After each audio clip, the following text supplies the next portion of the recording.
sua saúde. E hoje a gente vai falar de um assunto muito atual, que é o excesso de telas. Você trabalha no telefone, usa o telefone para trabalhar, para se divertir, acabou virando a sua central multimídia que controla a sua vida? E o reflexo nisso com as crianças? Será que realmente são as crianças que estão com excessos de telas ou os pais com excesso de exemplo na frente do telefone? Hoje a gente vai bater um papo muito sério com isso, mas só depois da vinheta.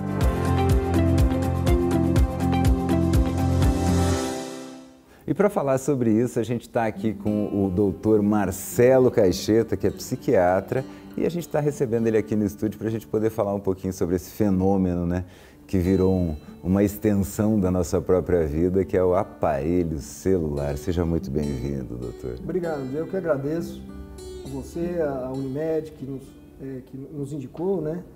E a gente está aqui à disposição do Otávio, do consultório aberto e de todos os telespectadores.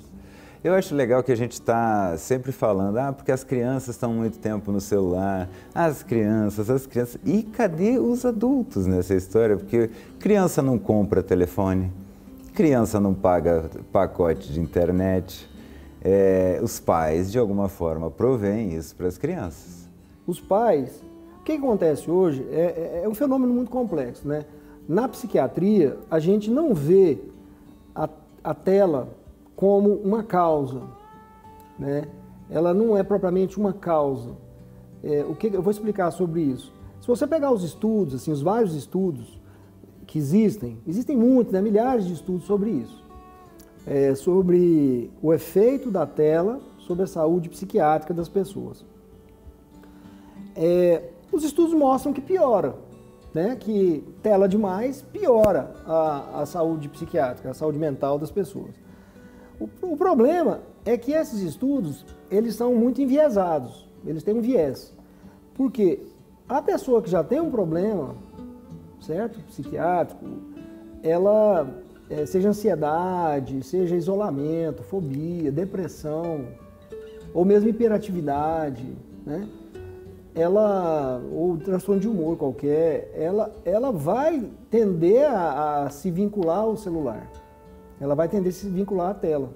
Então isso já é um fato clínico, né? E o outro fato clínico é que os pais também dessas crianças que têm algum transtorno psiquiátrico, né? Então, hiperatividade, déficit de atenção, ansiedade, depressão, oposição, distúrbio de conduta, essas crianças, os pais dessas crianças também geneticamente eles têm algum problema. Né? A transmissão genética das doenças psiquiátricas é muito grande. Então ela gira em torno aí de entre 60% e 70%. A transmissibilidade geral das doenças psiquiátricas. Alto, mais da metade. É alto. É alto. Então, essa criança, ela na verdade, a tela dela vai ser um sintoma. Vai ser um sintoma de alguma coisa que não tá batendo bem. Né? Agora, é claro que nós temos o fenômeno psicossocial, o fenômeno da sociedade moderna. Isso é diferente. É diferente o fenômeno social de um fenômeno psiquiátrico. A gente tem que separar. Socialmente, o que a gente vê que acontece hoje? Né? Acontece que a figura do pai, aquela figura da figura paterna, né? Ela está em declínio. Isso é no mundo inteiro. Né? Isso, de certa forma, é até salutar, porque nós vivemos longos milênios sob o domínio masculino. Né? Os homens aproveitavam da sua força física, da sua articulação material e dominavam as pessoas, dominavam as mulheres, dominavam as crianças, né? Dominavam a religião, dominavam o Estado. Né? Então, foi uma longa história de catástrofes, né? Pela dominação masculina. Então é um movimento dialético interessante de diminuir esse poder patriarcal e tal. Então isso é legal, não estou falando aqui contra isso, mas aí vem a contrapartida, vem o rebote, vem o efeito colateral. E um dos efeitos colaterais é a destruição da figura paterna, da autoridade paterna. Então muitos pais, eles são demissionários, eles se demitiram das crianças. Eu concordo. Eles se demitiram das crianças. Então, Ah, deixa, toma aqui. Ah, não, pode usar, tal. Eu quero, porque a tela, ela é feita para viciar, né? Ela é feita para disparar dopamina mesmo. Então, grande parte dos conteúdos de tela, eles são bets, eles são feitos para atrair. Então, são rápidos, né? Eles atuam nos grandes núcleos psicológicos humanos, então é sexualidade, então é muita exposição, é curiosidade, é violência, é crime, é aventura, é um carrossel de emoções, é um Domingão do Faustão, é um carnaval, é uma carnavalização, né? Então essa carnavalização, ela é muito atrativa, ela desperta muita dopamina e vicia. Vicia. Essa questão demissional dos pais, ela é incrível e ela realmente existe, porque simplesmente, eu sei que é muito difícil, realmente o senhor falou uma coisa que é fato, porque o celular ele é feito e existem inteligências artificiais aprendendo o que você gosta, onde seus olhos encostam e vendo o que você gosta para te oferecer mais daquilo. Opa, ele gosta de violência, vou oferecer mais câmera de segurança. Opa, ele gosta de ver mulher de biquíni, e aí vai oferecendo. Ou seja, é uma luta desigual, mas é uma luta que precisa ser travada. Filho, larga-se, vamos jogar um joguinho aqui, alguma coisa. É mais ou menos nesse sentido de chamar a participação? O problema principal, assim, o efeito colateral principal dessa ausência paterna, né, assim, dessa ausência da figura paterna, quando eu falo figura paterna, eu não estou falando necessariamente que o pai está faltando, assim, está ausente fisicamente. É igual na matemática, tem uma função, né, a função X. Essa função X, ela pode atuar mesmo que o pai não esteja ali, e ela pode ser atuada até pela mãe. Certo? No lugar do X, você pode botar um Y. Então, quando eu falo função paterna, eu não estou referindo especificamente ao pai. Mas o pai, geralmente, como diz o psiquiatra francês Jacques Lacan, o pai é o portador do nome da lei. Ele é o nome do pai, né? O nome do Pai, do Filho e do Espírito Santo. Então, ele é o portador da lei. Então, quando a gente fala pai, eu estou querendo dizer função paterna, FX. Ou seja, então essa função paterna hoje, o grande problema dela? São dois. Você não passa mais para a criança a lei, você não consegue passar a lei. A lei que eu falo com lei com L maiúsculo. É a lei do universo. Você não pode fazer regras, isso. Né? Regras. Passar regras. Direito natural. Direito natural. Você não pode ofender, você não pode extorquir, você não pode bater, você não pode aproveitar da pessoa, você não pode... Enfim, regras, né? Leis do universo, certo? Você tem a ação e a reação. Leis de convivência, né? Leis de convivência. Você tem a ação e a reação. Então, esse elemento legiferante, esse elemento legislador, não existe mais, né? Ele foi anulado. E com isso você anula também o quê? A ocupação da criança e do adolescente. Ocupação, disciplina, organização, trabalho, ocupações úteis, que também não se tem mais. Então, aí você deixa a criança, o púbere, né? Adolescente, entrega seus próprios prazeres.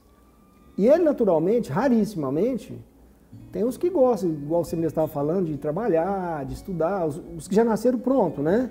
Esses aí tá fora do mercado, tá fora da perspectiva. Eu estou dizendo, a maioria das crianças precisa aprender a limpar o quarto, limpar a cama, etc., trabalhar e tal. E isso hoje também se perdeu. Então, a nossa infância, adolescente, ela está vivendo uma atmosfera hedonista, de prazer, só prazer. E aí isso é altamente destrutivo. É altamente destrutivo, porque o único prazer que não é destrutivo é o trabalho. É o prazer laboral, de você construir alguma coisa e fazer. Agora, todo prazer que não é vinculado ao trabalho ou ao amor, trabalho e amor, né? Por exemplo, o sexo ele funciona quando está ligado ao amor. Sem o amor, ele começa a desvairar.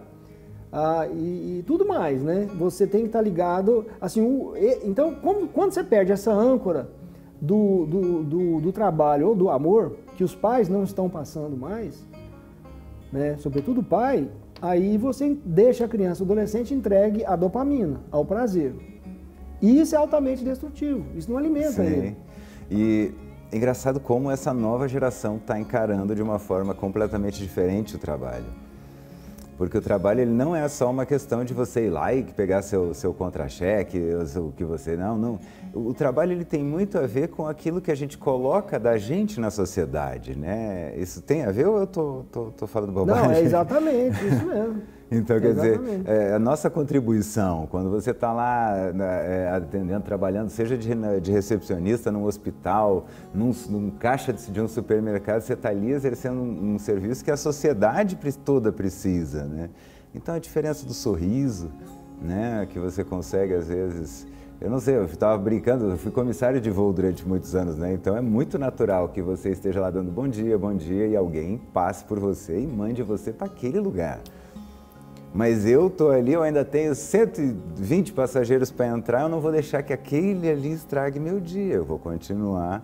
Então existe um pouquinho de estoicismo, assim, né? Aquela coisa de você se fortalecer.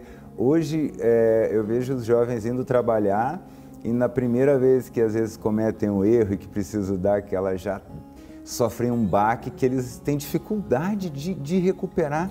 Eu queria entender essa nova geração com essa dificuldade de se recuperar de reprimendas, que eu acho que daí tem aquilo que tem a ver com aquilo que o senhor falou, da ausência da figura forte, firme, né? Figura paterna num sentido amplo, né? O problema é que a resiliência, né, dessa geração, chamada Z, né, realmente ela é pequena, justamente porque é uma geração que não foi castrada. Né, que não foi, né? E é interessante você falar isso, por exemplo, a minha mãe, na verdade, quem fez a função X lá no caso, a função paterna, foi a minha mãe. Meu pai era hiperativão, meninão, brincalhão né, e não esquentava com nada, mas a minha mãe, ela assumiu essa função X. Então, mas aí, ela chegou em mim com 12 anos, que eu estava dando trabalho demais, que eu sou hiperativo e tal. Como todo bom psiquiatra, né, tem um parafuso a menos na cabeça aí, então eu era hiperativo, ela falou, não, esse menino precisa de serviço, com 12 anos já me colocou no serviço, e foi a melhor coisa que ela fez, né. Então falta essa geração, essa castração, essa que a gente fala, usa esse termo, né, em psicoterapia, é um termo às vezes forte, mas a gente usa muito em psicoterapia, psicanalítica, né, no referencial psicanalítico. Então, a criança, ela precisa disso, né? Ela precisa de ter essa castração, tipo, como diz o famoso Barroso, né? Perdeu, mané. Certo? A criança tem que ter esse efeito, perdeu, mané. A criança tem que ter o chamado, que a gente chama paradoxo de Abrão. Abrão é aquele que Deus mandou ele matar o filho. E ele tinha coragem de matar. Só que Deus não queria que ele matasse, tanto é que no final, né? Enfim, mas o Abrão... Mas a obediência estava ali. Então, o pai é aquele portador da lei que bota a lei acima do amor. A mãe não faz isso, então a mãe estraga. Né? Por isso que precisa de pai e mãe. Por isso que Deus desenhou, a natureza desenhou bem as coisas. Porque se a mãe também vira sargentão, igual no caso a minha, ela perde a função materna, a função Y. Aí eu já vou ficar meio cambeta para um lado. Mas eu, particularmente, prefiro ter tido uma mãe pai do que ter tido um pai e mãe. Entendeu? Para mim foi mais útil, porque me consertou. Então, assim, esse princípio de Abrão, né, ele falta hoje em dia. Esse pai que a gente pega... Até os pais estão moles, na verdade. Né? Eu estou em luta lá, eu trabalho no hospital psiquiátrico, então a gente pega muito essas situações aí. Estou em luta lá com um pai que ele adora a filha. Ele chegou e falou assim, doutor, chegou chorando, doutor, eu faço de tudo para salvar minha filha. Eu falei, esse aqui é o seu problema, você faz de tudo para salvar a sua filha. A sua filha, você tem que chegar nela e falar assim, você quer ir para Cracolândia? Então você vai. Ou você vai estudar, trabalhar e vai levar uma vida normal. Doutor, eu não dou conta de fazer isso, mas o pai tem que fazer isso. Esse é o princípio de Abrão. O meu filho, eu tenho uns filhos meus que tinha... Você viu, eu já falei da minha mãe, do meu filho, agora eu falo da minha mulher, mas que se lasque. Perguntou, falou. Então é o seguinte, um dos meus filhos chegou com 11 anos de idade, pai, eu não vou estudar não gosto. Beleza, vamos trabalhar. Aqui em frente de casa tem uma maceira ali, você vai lá para ser servente de pedreiro. Não, mas eu não vou trabalhar também. Não, então você sai de casa. Aí a mãe pulou dessa altura. Não, o que é isso? Tal. Eu falei assim, você vai perder os dois então, você escolhe. Ou você perde um ou você perde dois, porque vai eu e ele embora. Porque aqui eu não trato de vagabundo. ao princípio de Abraão. Botei ele na macieira, ele ficou meia hora, deu calo de sangue na mão, falou assim, pai, a caneta é mais leve do que a enxada. E nunca mais ele falou nisso. Então eu fui aquele corajoso, aquele rei da Idade Média que tinha valor porque não tinha medo da morte. Então naquele momento eu não tive medo da morte. Então esse pai tem que ser forte, ele tem que ter essa autoridade. E hoje os pais perderam essa autoridade.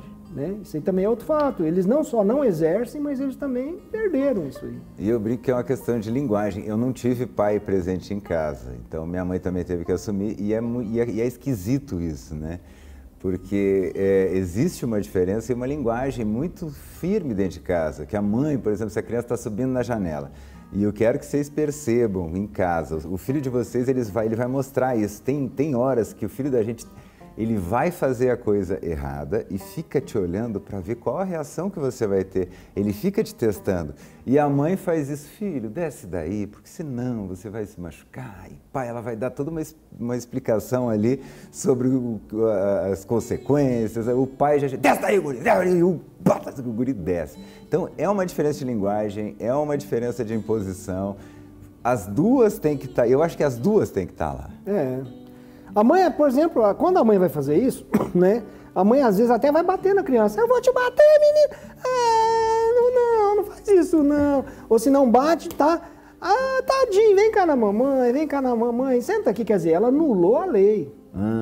Certo? Ela anulou a lei. E o pai não. O pai, por exemplo, meu avô, ele fez um pouco dessa função paterna para mim. E ele nunca me bateu, mas ele só de olhar, já dava. A mão dele era desse tamanho. É um velho lavrador, lenhador, né? Vivia no machado.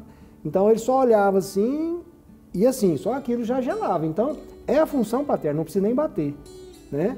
E a mãe às vezes bate e não funciona. Sim. Né? A gente vê muitas mães que bate e não passa aquela lei.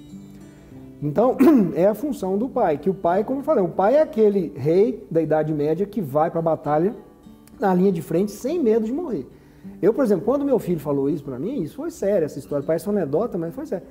Eu fiquei assim, meu Deus, se esse menino resolve sair... E agora? Embora, porque já era meio pirado mesmo, hiperativo, eu falei assim, esse menino sai na rua e vai embora.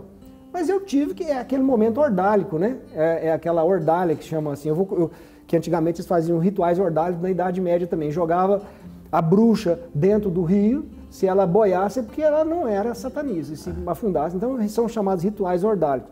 Então, o pai, esse pai legislador, ele tem que, em algum momento, que ele tem que partir para o ritual ordálico. Né? Olha, é um momento de... O vai ou racha, que a gente chama. Então, essa geração toda, elas ficam, voltando à questão da tela, né? Elas ficam na dopamina pura, na veia ali.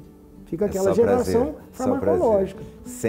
Eu não quero me frustrar, e se eu me frustrar, o mundo acabou. Aí eu preciso de um remédio para dormir, aí eu preciso de um remédio para acordar.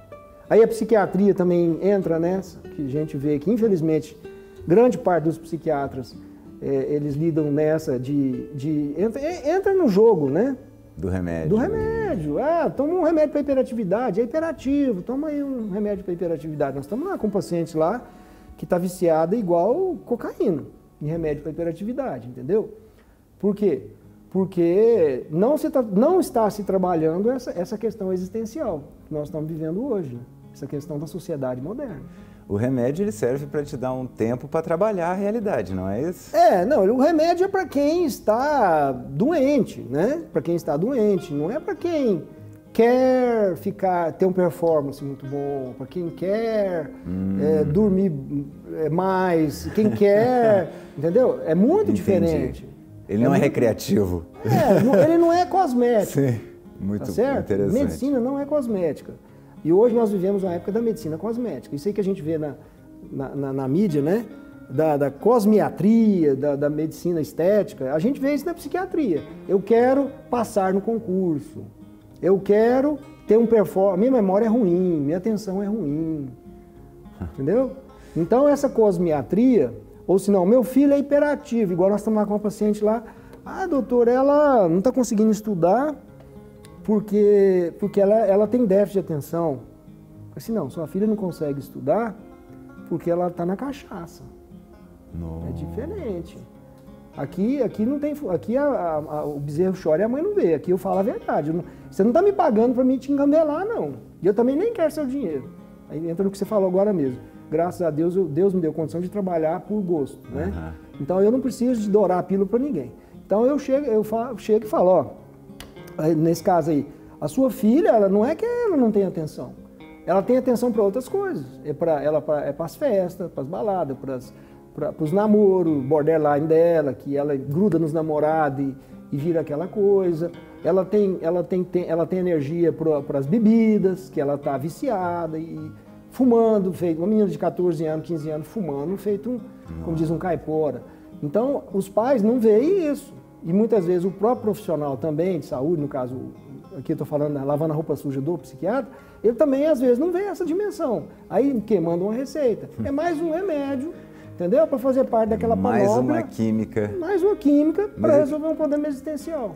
A tela, né, ela funciona na psiquiatria, né, na mente, como um vício também. Ela está jogando dopamina. Ela é desenhada, como você falou mesmo, grandes empresas, inteligência artificial e tal. Ela usa aquele contexto ali para viciar, né? E então ela entra nessa sociedade nossa, uma sociedade que tenta, que é viciada em várias coisas, né? Viciada, inclusive, na própria modificação da consciência, né? Ela é viciada na própria modificação da consciência. Hoje a gente não aceita mais sofrer, né? Isso eu acho interessante. Por que a gente tem essa... Não quero mais. Agora é só alegria. Isso não existe. Só o Domingão do Faustão, né? Só aquela coisa assim, feérica, apoteótica, né? E a gente tem frustração, faz parte da vida, não faz? Claro, né? Isso aí Freud já dizia isso, né? Toda a teoria do Freud é montada em cima do complexo de Édipo, né? Então, eu não sou assim, né, freudiantal, mas ele é, né, inegavelmente tem acertos grandes, nesse ponto eu sou fã. Então, assim, o que ele mostra né, a gente vê isso na prática, né, que a função principal é a castração, certo? Essa é a função psicológica principal que nós temos de ter, a castração. A primeira castração que a criança tem é quando ela quer a mãe e ela descobre que a mãe não é dela, que a mãe é do pai, que é o complexo de Édipo, né? Mas isso é uma metáfora assim, que o Freud usa, não só metáfora, ele vê isso na prática, mas ele também, metaforicamente, ele diz o seguinte: todo ser humano precisa de ser castrado. Todo ser humano precisa de limite, ele precisa de perder o mané, né? Entendeu? Ele precisa disso, isso é fundamental, ele precisa ter medo da lei. E criança gosta de ter regra, não gosta? Mas eu retomo o que você falou antes. Aquilo que você falou antes eu acho perfeito. De que a criança, ela pode até não gostar, mas ela testa a regra, né? É aquela que você mostrou muito bem aí, que a criança fica de rabo de olho assim. Pra ver não qual faz vai isso ser. não coloca o dedo na tomada não. Ela vai lá e tal. Isso é típico de qualquer criança normal, ela fazer isso. Então ela testa a regra, né? E ela precisa da regra, né? E aí, respondendo a sua pergunta, ela precisa dessa regra. Porque sem essa regra, como eu falei, você vai ficar entregue ao hedonismo. E a coisa pior que tem no mundo, eu prefiro tratar de 100 esquizofrênicos, mas que tem um pezinho no serviço, que tem esquizofrênico que trabalha. Sim. Do que tratar de um neurótico que não gosta de trabalhar. Olha. Certo? Quando na psiquiatria, como essa função é importante. eu tenho paciente autista, por exemplo, grave, que nem fala, mas trabalha. Na verdade, nós seres humanos, nós somos fruto do autocontrole do universo. O que nós somos? Nós, na verdade, nós somos uma partícula do universo que se autocontrola, que se autorregula. Nós somos uma partícula do universo. Nós somos uma partícula do universo que se autoconhece muito e se autorregula. Adorei essa. Nada mais do que isso, assim. Até para os materialistas, para os que não acreditam em Deus, essa é a nossa função. Então nós temos dentro de nós sistemas neuronais, por exemplo, nós temos um sistema chamado extrapiramidal, que ele adora se controlar, que ele adora fazer as coisas certinho e tal, e dá prazer, ele dá dopamina. Então é uma dopamina que ele está liberando do controle, que é para se contrapor a dopamina do descontrole, porque tem a dopamina do descontrole que o Freud chamava de instinto de morte. Então eu tenho vontade de agredir, eu tenho vontade de violentar as pessoas, eu tenho vontade de... Isso é um instinto de morte, isso dá prazer também, mas por outro lado eu tenho um sistema extrapiramidal que me dá prazer de ser controlado. E esse sistema extrapiramidal ele é muito pouco cultivado hoje, ele é muito pouco, vamos dizer, cultivado mesmo, né? E aí você fica muito no sistema hedonista, no chamado núcleo accumbens, que a gente tem áreas no cérebro que umas mexem com controle e outras mexem com prazer. Então, a área central do prazer, no prosencéfalo basal, chama-se núcleo accumbens. Então, essa área ela é disparada hoje, em todo lugar. Prazer, tela, sexo, drogas e rock and roll. Açúcar, gordura. Açúcar, gordura. Entendeu? Jogo, bet e tal. Então, essa área ela é hipertrofiada. E isso é altamente destrutivo. Isso vai destruir a pessoa, vai destruir a família. E a sociedade, né?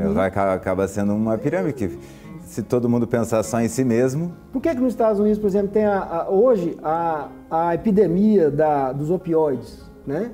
O que é o opioide? O opioide é uma tentativa, é o soma do Aldous Huxley. É o soma. É igual você falou. Do Admirável Mundo Novo. O Admirável Mundo Novo. O soma de hoje, você vê que o cara era profético, visionário, né? Muito. Então o soma de hoje é o opioide, eles ficam... Decodin, é a morfina, entendeu? Então o propoxifeno, são as substâncias lá que estão dando prazer, um prazer artificial. Porque você não tem mais o prazer do amor, você não tem mais o prazer do sacrifício, da renúncia, da dedicação. Você não tem mais o prazer do trabalho. Que são os prazeres que alimentam a alma, que acalmam a alma. E é engraçado que essa epidemia de vício em morfina nos Estados Unidos atrapalha até os hospitais, porque o cara chega lá fingindo sintomas que ele sabe que o médico vai aplicar a morfina nele. E aí tá lá ocupando um leito, né? Mesmo que tudo bem que lá não tem SUS, mas o cara está ocupando o leito de alguém que podia. Não, e tanta gente que morre. Morre, mata mais do que a guerra do Vietnã. Meu Deus. Entendeu? Então, mata mais do que todas as guerras que os Estados Unidos já participou. Só na droga. Só na droga. Então, isso aí, o que é? Então, viver esse mundo artificial. Né? Viver esse mundo artificial. E que a gente tem essa tendência, né? Então, você pega aqui, ó, larga seu telefone... Né? Pode ser sextou, faça todo dia sextar, seja segunda, chega em casa, larga o telefone, olha para o teu filho, olha para o teu marido, dá um abraço, começa uma conversa, mas não começa uma conversa falando de você, começa uma conversa com uma pergunta, como foi seu dia? E participe da vida ao vivo, que é muito mais divertida que a vida online, tá bom? E com esse recado, até o próximo programa e um grande beijo.